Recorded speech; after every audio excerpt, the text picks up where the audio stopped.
এবং সেই বিল পাশের সময় কেন্দ্রীয় মন্ত্রী জিতেন্দ্র সিং পশ্চিমবঙ্গ এবং রাজস্থানের প্রশ্নপত্র ফাঁসের কথা উল্লেখ করেন। দেশের কাছে এই রাজ্যের প্রশ্নপত্র ফাঁসটা ইস্যু হয়ে যায়, ভাবমূর্তিতে আঘাত লাগছে। ভাবমূর্তিতে অবশ্যই আঘাত লাগছে। এত আঁটোসাঁটো বেঁধে বলছে এক্সাম নিয়ে হবে। 2 বছর আগে দেখলাম টেট পরীক্ষা দিতে যাচ্ছিল, সেখানে শাখাপালা খুলিয়ে নেওয়া হয়েছিল। মানে যে ধরনের এনার নীতি বা নিয়ম দেখানোর চেষ্টা করছে, বাস্তবে ফাঁক রয়ে যাচ্ছে। মাধ্যমিক পরীক্ষা চলছে, পরপর 3 দিন শুনলাম কোশ্চেন, 2 দিন কোশ্চেন আউট হয়ে গেল। কোশ্চেন আউটকে বন্ধ করতে পারছে না, এদিকে সার্চ হচ্ছে, মোবাইল নিয়ে যেতে পারবে না, অবশ্যই সেগুলোকে ব্যান করা দরকার। কিন্তু তারপরেও কিভাবে পৌঁছাচ্ছে, কিভাবে ছবি উঠছে, ছবি উঠে পাবলিক ডোমেইনে কিভাবে আসছে, এটা রাজ্য সরকার তথা শিক্ষামন্ত্রীকে দায় নিতে হবে, এড়িয়ে গেলে চলবে না। কিন্তু এরা ব্যর্থ হচ্ছে আটকানোতে, প্রশ্নপত্র ফাঁস আটকাতে। ফলে রাজ্যের ভাবমূর্তিতে আঘাত লাগছে জাতীয় স্তরে। মনরেগার যে দুর্নীতির তদন্ত গতকাল ইডি শুরু করেছিল, প্রধানমন্ত্রী বলেছে বাংলার প্রতি এত নজর কেন ওনাদের সবার? দেখুন, কে কংগ্রেস কোথা থেকে কন্টেস্ট করে কটা সিট করবে না করবে, বা বিজেপি কোথা থেকে করবে, আইএসএফ করবে, তার জনগণের উপর নির্ভর করছে। জনগণ ভোট দিলে জিতবে, জনগণের ভোটে আমরা বিশ্বাসী, জনগণের রায়তে আমরা বিশ্বাসী। যেটাই মনে করবে তাতেই ম্যান্ডেট দেবে, তারাই আসবে। কিন্তু নিশ্চিতভাবে একটা কথা আমি বলতে পারি, যে প্রধানমন্ত্রী হয়তো বিরোধী শক্তিদেরকে, অবিজেপি শক্তি যারা আছে তাদেরকে ভয় পাচ্ছে, সেই জন্য বারবার আক্রমণ করার চেষ্টা করছে।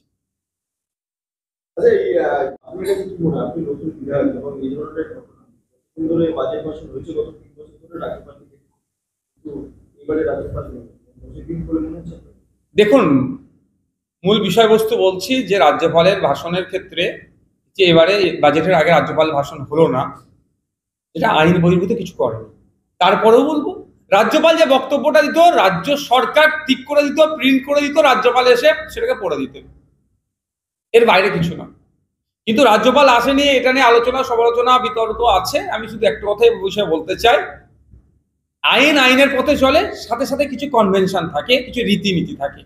এবারে যে আমরা রাজ্যপালকে দেখতে পাচ্ছি না, এটা জাস্ট রীতির একটা ব্রেক হলো। আইনের কোনো ব্রেক হয় না, লয়ের কোনো ব্রেক হয় না।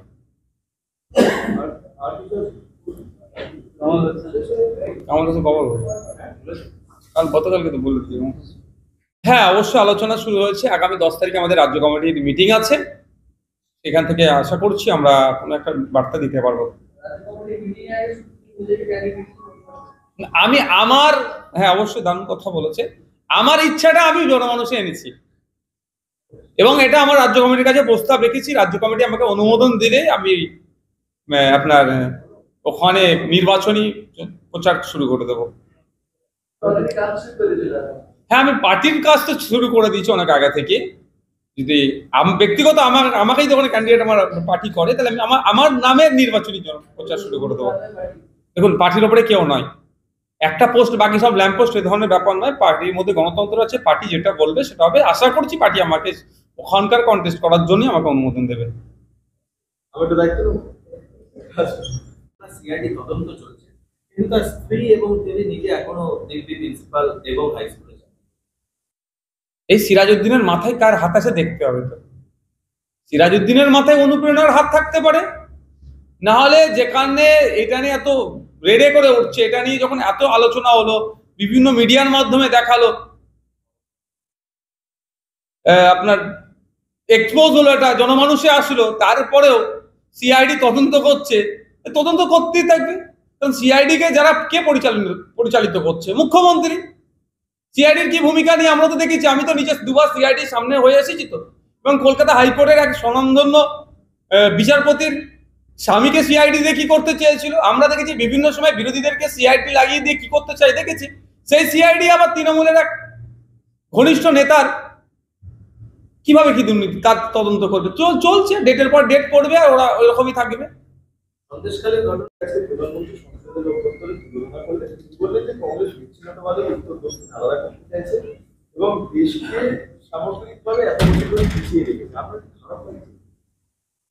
দেখুন, কংগ্রেস বলে নয়, হ্যাঁ আমরা 2021 নির্বাচনে সংযুক্ত মোর্চা লড়াই করেছিলাম। আজকেও নিজেকে সংযুক্ত মোর্চার বিধায়ক আমি বলি, যদিও কংগ্রেস এটাকে মানতে চায় না।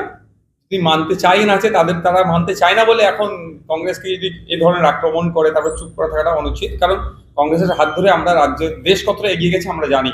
আজকে অনেক কথা বলছে দেশ পিছিয়ে ছিল, কিন্তু মোদিজি এসে এমন কিছু জিনিস তৈরি করতে পারলো না, বা এই 10 বছর চলছে তাদের, যেটা আগামীতে সেটা দেখাতে পারবে। কি দেখছি আমরা, যে এলআইসি 1956 সালের দিকে তৈরি হয়েছিল মাত্র 5 কোটি টাকা ইনভেস্ট করে, সেই এলআইসি আছে 30,000 কোটি টাকার উপরে প্রপার্টি, তার শেয়ার বিক্রি করে দেওয়ার জন্য চেষ্টা করছে।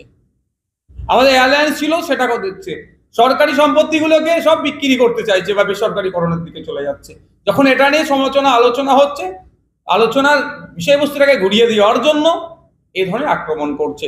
যে প্রমিস গুলো করে কেন্দ্রে ক্ষমতা এসেছিল বিজেপি সরকার, একটা পূরণ করতে পেরেছে, সবটাই ব্যর্থ হচ্ছে। ফলে কি ধর্মের নামে কোনো সময় রাজনীতি করে ভোটটাকে ধরে রাখার চেষ্টা করছে, তো কোনো সময় তার প্রধান বিরোধী দলকে আক্রমণ করে ভোটটাকে ধরে রাখার চেষ্টা করছে। আচ্ছা, আরেকটা প্রশ্ন হচ্ছে যে প্রধানমন্ত্রী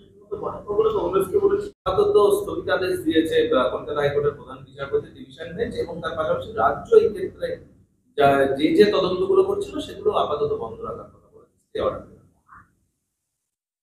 কলকাতা হাইকোর্টের প্রধান বিচারপতির বেঞ্চ সম্ভবত, যে তারা নিশ্চিতভাবে কোনো অবজারভেশন নিয়েছেন তারা, যে জিনিসটা ছোটখাটো বিষয় নয়। এখানে রাজ্যকে যদি ইনভলভ করা হয়, কারণ রাজ্য সরকারের ঘনিষ্ঠ যারা আছেন তাদের দ্বারাই তো এই সমস্যাগুলো হচ্ছে। আর এত দিন অতিবাহিত হয়ে যাওয়ার পরেও তার এখনো নির্দেশনা, রাজ্য সরকারের পুলিশ তার কোথায় লোকেশন ট্র্যাক করতে পারছে না, লোকেশন ট্র্যাক করলেও জনমানুষে নিয়ে আসছে না।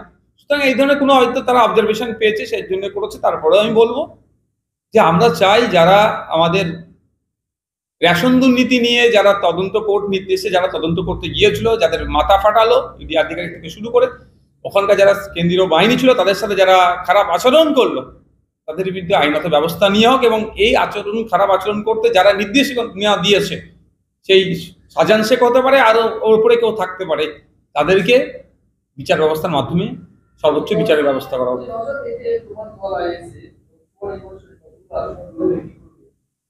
মুখ্যমন্ত্রীকে চিঠি দিয়েছে বিএসএফ নিয়ে, মুখ্যমন্ত্রীর যে বক্তব্য বিএসএফ এর কাগজ সংক্রান্ত বিষয়, সেটাকে মুখ্যমন্ত্রীকে খণ্ডন করতে, মানে মুখ্যমন্ত্রীকে সেটাকে প্রমাণ করতে হবে, এটা সত্যি তার কাছে অভিযোগ আছে, তথ্য সহকারে বিধানসভা পত্র আসতে হবে, নাহলে মুখ্যমন্ত্রীকে প্রকাশ্যে ক্ষমা দিতে হবে। এই গল্পে মুখ্যমন্ত্রীকে চিঠি এবং স্বরাষ্ট্রমন্ত্রীকে চিঠি। দেখুন, ব্যাপারটা হচ্ছে শুধু ভোটের রাজনীতির জন্য আমরা বিভিন্ন সময় যেভাবে অবাঞ্ছিত মন্তব্য করছি, মোটেই কাম্য নয়। আমিও শুনছিলাম নাকি বিএসএফ কাগজ ধরিয়ে দিচ্ছে, ওটাই নাগরিকত্বের প্রমাণ হবে, আনাবে তা হবে। ব্যাপারটা হচ্ছে বিএসএফ এর কি রাইটটা আছে এ ধরনের কোনো পেপার ইস্যু করার? প্রথম কথা তো এই রাইটটাই নাই বিএসএফ এর। দ্বিতীয় কথা, বিএসএফ দিচ্ছে কি দেয়নি, শঙ্কর ঘোষ যেমন প্রশ্ন করেছেন, সাথে সাথে বিএসএফ এর যারা আধিকারিক আছে তারা এখনো পর্যন্ত এই বিষয়ে মুখ খুলছেন না কেন? রাজনৈতিকভাবে শঙ্কর ঘোষ যে প্রশ্ন করেছে সেটাকে উপেক্ষা করা যায় না, তবে ক্ষমা চাওয়ার ব্যাপার না যাওয়ার পরে সেটা একটা পর্যায়ে এসে দাঁড়াবে। কিন্তু বিএসএফ এর আধিকারিকরা চুপচাপে কথা শুনে নিচ্ছে কেন? আমি এই বিষয়ে একটা প্রসঙ্গই বলবো বাংলার জনগণের কাছে, যে মমতা ব্যানার্জি মহাশয়ের কথায় আপনারা এনার কথায় কেউ উত্তেজিত হবেন না।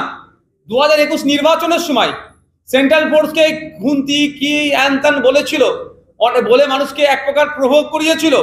আমরা ভুলে যাচ্ছি না শীতলকুচির ঘটনা। শীতলকুচিতে 4 তাজা প্রাণ হারিয়েছিল। এত প্রায় 2.5 বছর হতে যাচ্ছে, শীতলকুচির যাদের প্রাণ গিয়েছিল তাদের পরিবার কিন্তু এখনো বিচারটা পেল না। তো আগামী দিনে এই বিএসএফ এর প্রতি মানুষকে এই যে খেপিয়ে তোলার চেষ্টা হচ্ছে, এই ট্র্যাপে কেউ পা দেবেন না, এটা আমি বাংলার মানুষের কাছে অনুরোধ করব। আশা করব আগামীকাল যে বাজেট রাজ্যের পক্ষ থেকে পেশ হবে, জনকল্যাণমুখী বাজেট হবে। শিক্ষা, স্বাস্থ্য, কর্মসংস্থান থেকে শুরু করে মানুষ যাতে উপকৃত হয় এই বাজেট হবে। ওই লক্ষ্মীর ভান্ডারকে দেখিয়ে ভোটকে পার করানোর জন্য কোনো চমকের বাজেট আশা করছি হবে না। মানুষের যেটা প্রয়োজন আছে, হসপিটালে বেড নাই, পর্যাপ্ত পরিমাণে ডক্টর নাই, পর্যাপ্ত পরিমাণে মেডিসিন নাই, তার ব্যবস্থা থেকে শুরু করে স্কুলগুলোতে শিক্ষক নাই, কন্টিজেন্সি ফান্ড থেকে শুরু করে কম্পোজিট গ্রান্ট থেকে শুরু করে বিভিন্ন যেভাবে দেওয়ার প্রয়োজন আছে সেগুলো নাই। সাথে সাথে জনকল্যাণমুখী বাজেট হবে এটা আশা করব। তারপরেও হচ্ছে এই সরকারের কাছ থেকে বেশি আশা করাটাও আমাদের যেন বৃথা হয়ে যাচ্ছে, কারণ বিগত বাজেটগুলোতে দেখলাম তো আমি যে বিধায়ক থাকার পরে কোনো নির্দিষ্ট পরিকল্পনা নাই যে অর্থনৈতিক যে দুরবস্থা কিভাবে কাটিয়ে উঠতে হবে, শুধু দান খায়রাতির রাজনীতি করতে চাইছে। তারপরেও আশা করছি কিঞ্চিত হলো যে আগামীকাল সরকারি কর্মচারীরা ডিএনএ যে আন্দোলন করছে, ডিএর যে তাদের যে ডিমান্ড, সেটা যাদের যে ক্ষোভটা আছে সরকার কিছুটা হলেও তাদেরকে আগামীকাল প্রশমিত করবে এবং সমকাজে সমবেতন সহ সিভিক ভলেন্টিয়ার, শিক্ষাবন্ধু, শিক্ষামিত্র থেকে শুরু করে যারা আছেন এমএসকে এসএসকে যারা টিচার আছেন, প্যারা টিচার, তাদের দিকেও সরকার তাদের মুখের দিকে তাকাবেন, সদর্থক ভূমিকা নেবেন। কালচিনিতে সামনে আসছে রথীন্দ্রনাথ দেব নাম এবং তিনি বহিষ্কৃত এই ইতিমধ্যে চাকরি থেকে, কিন্তু তিনি জেলও কেটেছেন, তারপরেও তিনি নাকি এতই প্রভাবশালী তাকে ছাড়তে বাধ্য হয়েছিল এরকম একটা অভিযোগ বিরোধীরা। ব্যাপারটা হচ্ছে এরা চাকরি থাকলো না থাকলো এদের কাছে এটা ম্যান্ডেটরি না। এরা যে দুর্নীতিটা যে লেভেলের করছে, শুনলাম তার বান্ধবী না কাকে প্রায় 15-17 লক্ষ টাকা গিফটও দিয়েছে। মানে সে কি লেভেলের দুর্নীতি করেছে, চাকরি দিয়ে কত টাকা ইনকাম করবে, যদি আবার ডিএ ঠিকঠাক পাচ্ছে না কত টাকা ইনকাম করবে। দুর্নীতি করার যখন সুযোগ পাচ্ছে বা সুযোগ দিচ্ছে শাসক ঘনিষ্ঠ হওয়ার ফলে সে করে যাচ্ছে। কিন্তু কথা হচ্ছে এরা যেগুলো হচ্ছে চুনোপটি, এরা কাদের নির্দেশে এই দুর্নীতিগুলো করলো, এদের মাথায় কি আছে, অর্গানাইজ ওয়েতে যেটা ক্রাইমটা করেছে, এই দুর্নীতিটা যে করেছে এদের মাথায় কি আছে, সেইগুলোকে কবে বার করাবে। সবসময় দেখছি কি কাউন্সিলরের বাড়ি যাচ্ছে, প্রাক্তন চেয়ারম্যানের বাড়ি যাচ্ছে, কিন্তু যাদের নির্দেশে দুর্নীতিটা হচ্ছে সেই পর্যন্ত পৌঁছাতে পারছে না। সে চাকরি নিয়োগ থেকে শুরু করে, রেশন থেকে শুরু করে, পৌরসভা নিয়োগ থেকে শুরু করে 100 দিনের কাজেও দেখছি এই ধরনের হচ্ছে। 2 বছর ধরে নিয়ে শুধু নাড়াঘাটাই হলো করছে, কিন্তু যাদের নির্দেশে 14.5 লক্ষ, প্রায় 14.5 লক্ষ ফেক জব কার্ড বানিয়েছে, যাদের মূল যারা হোতা তাদেরকে তো ছেড়েই রেখেছে। নিয়োগ দুর্নীতিতে অভিযুক্ত সিরাজ উদ্দিন এবং তিনি তার স্ত্রীকে বেআইনিভাবে তরফ থেকে বিভিন্ন প্রকল্প রয়েছে, সমন্বয়ের কোথাও অভাব হয় সে কারণে শহরের রাজধানীতে প্রকল্পের ঘোষণা হচ্ছে, মফস্বলে গিয়ে প্রকল্পের কতটা বাস্তবায়ন হচ্ছে এটা কি রাজ্য সরকারের পক্ষ থেকে বা কনসার্ন ডিপার্টমেন্ট ঠিকঠাক দেখছে? ঠিকঠাক দেখলে এটা এই দিন আমাদেরকে দেখতে হয় না। কিন্তু দুঃখের বিষয়, রাজ্য সরকার, চা শ্রমিক ইউনিয়ন এবং কোম্পানিগুলো 2016 থেকে 2023 প্রায় 22 থেকে 23 বার মিনিমাম ওয়েজেস নিয়ে চা শ্রমিকদের আন্দোলন মানে মিটিং করার পরও এখনো পর্যন্ত মিনিমাম ওয়েজেসটুকু ঠিক করতে পারলো না রাজ্য সরকারের পক্ষ থেকে। এটা রাজ্য চলছে, এটা সার্কাস চলছে, এটা সরকার চলছে না। অনাহারে মৃত্যুর সংখ্যা ক্রমশ বেড়ে যাচ্ছে। আজকে যে চা শ্রমিকের কথা বলছেন, সত্যি ভাবতে কষ্ট লাগছে। এটা খোঁজ নিলে দেখা যাবে বর্তমান যে সমস্ত চা শ্রমিক আছে তাদের একদিনের জন্য সম্ভবত 8 থেকে 9 টাকা বরাদ্দ করা আছে তাদের মিলের জন্য, একদিন মিলের জন্য। কোন জায়গায় আমরা আছি? আর এত প্রকল্পের কথা বলছে, চা সুন্দরী প্রকল্প থেকে শুরু করে বিভিন্ন প্রকল্প শুধু খাতায় কলমে হয়ে যাচ্ছে, বাস্তবায়ন দেখতে পাচ্ছি না। কারণ গতকালকে আমি বিধানসভার মধ্যে এক কোশ্চেনের প্রতি উত্তরে পেলাম, একজন জেলে থাকা বন্দির একদিনে 52.54 টাকা খরচ, তার জন্য খাদ্যের জন্য বরাদ্দ করা হচ্ছে। খাতায় কলমে এত টাকা বরাদ্দ হয়ে যাচ্ছে, কিন্তু দিনের শেষে সে কত টাকার খাবারটা পাচ্ছে সেটা দেখভালের জন্য যে মনিটরিং কমিটি হওয়া দরকার সেটাকে ইনঅ্যাক্টিভ করে রেখেছে। এখান থেকে হয়তো কোনো পার্সেন্টেজ বা কাটমানি বিভিন্ন জায়গায় যাচ্ছে বলে এগুলোকে ইনঅ্যাক্টিভ করে রেখেছে। জেলের প্রসঙ্গ তুললেন, রামনগরের সাংসদ তৃণমূল কংগ্রেসের সর্বভারতীয় সাধারণ সম্পাদক, তিনি লোকসভাতে গোটা দেশে জেলে কতজন বন্দী রয়েছে, তাদের কি অবস্থা এবং সেখান থেকে এই যে অতিরিক্ত বন্দির সংখ্যা লোকসভা থেকেও জানানো হয়েছে, সেখান থেকে মানে বের করার উপায় কি, মানে জেল সংক্রান্ত 3টি প্রশ্ন। আরেকবার বলুন, কে করেছে? অভিষেক বন্দ্যোপাধ্যায়, রামনগরের সাংসদ এবং তৃণমূল কংগ্রেস। এত ন্যাশনাল ইস্যু, স্টেটের ইস্যু, তিনি যেখানকার বিধায়ক এমপি, গার্মেন্টস হাব ওখানকার আছে একটা, এগুলো বাদ দিয়ে হঠাৎ জেলের কোশ্চেন তিনি করতে গেলেন কেন? জেলের যাওয়ার প্রস্তুত নিচ্ছে না কি কি কোশ্চেনটা করেছে একটু আরেকবার বলবেন? অভিষেক বন্দ্যোপাধ্যায় প্রশ্ন করেছেন যে এই মুহূর্তে গোটা দেশে মোট বন্দির সংখ্যা কত, আর জেলে যে বন্দির সংখ্যা রয়েছে তা অতিরিক্ত কিনা, এবং কত দেশে কত বন্দি রয়েছে, এবং এই অতিরিক্ত বন্দির ক্ষেত্রে রাষ্ট্রমন্ত্রক কি ভাবনা চিন্তা করছে। মানে কোশ্চেনটা তো এটাই ছিল, ক্যাপাসিটি কত, ইন প্রেজেন্ট কত আছে, আর যদি অতিরিক্ত হয় তার ক্ষেত্রে কি সমস্যা। 3টে তো ভয়ঙ্কর কোশ্চেন করেছে। ক্যাপাসিটি কত আছে তার নিশ্চিতভাবে দেখা যাবে, হয়তো যে উত্তর দিয়েছেন ইউনিয়ন মিনিস্টারের পক্ষ থেকে, দেখবেন ক্যাপাসিটির বাইরে আছে। কারণ রাজ্য সরকারি কেন্দ্র সরকারের যে ক্যাপাসিটি আছে তার বাইরে যায়। তবে কিন্তু এই ধরনের এই সময় প্রশ্ন করার মধ্যে কিছু তো হয়তো হিডেন এজেন্ডা থাকতে পারে। তিনি কি ভয় পাচ্ছেন নাকি? কারণ তার দলেরই তো একাধিক নেতার, কেউ রাজ্যের জেলে আছে তো কেউ দিল্লির জেলে আছে। আগামী দিনে কোথায় থাকবেন না থাকবেন, বা তার সাঙ্গপাঙ্গ যারা আছেন, যারা দুর্নীতি করেছেন, একটা হেভি অংশের তো মানে যুব মাদার এক্ষেত্রে দুর্নীতি কেউ লিমিটেশন রাখেনি, সবাই ঐক্যবদ্ধ হয়ে দুর্নীতিটা করেছেন। হেভি অংশের মানুষজন কত জেলে থাকবে, কত জেলে রাখার ক্যাপাসিটি আছে, সেটা নিয়ে হয়তো ভাবছি। আমি যতটুকু জানি ভারতবর্ষের সমস্ত জেল মিলিয়ে ক্যাপাসিটি প্রায় ওই 4.5 লক্ষের আশেপাশে হবে।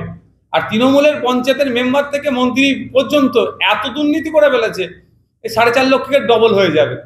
সেগুলো কি হয়তো এখন নিয়ে হয়তো ভাবছেন যে আগামী দিনে এদের কোথায় থাকবে না থাকবে এখন থেকে। কারণ আবার যে 3 নম্বর কোশ্চেন আপনি যেটা বললেন, যদি অতিরিক্ত হয়ে যায় তার জন্য কি সমাধান করছে, মানে এখন থেকে হয়তো তিনি যেখানে থাকতে চাইছেন বা থাকতে পারে আগামী দিনে, তার জন্য হয়তো ব্যবস্থা নিচ্ছে। পরীক্ষার প্রশ্নপত্র ফাঁস নিয়ে নরেন্দ্র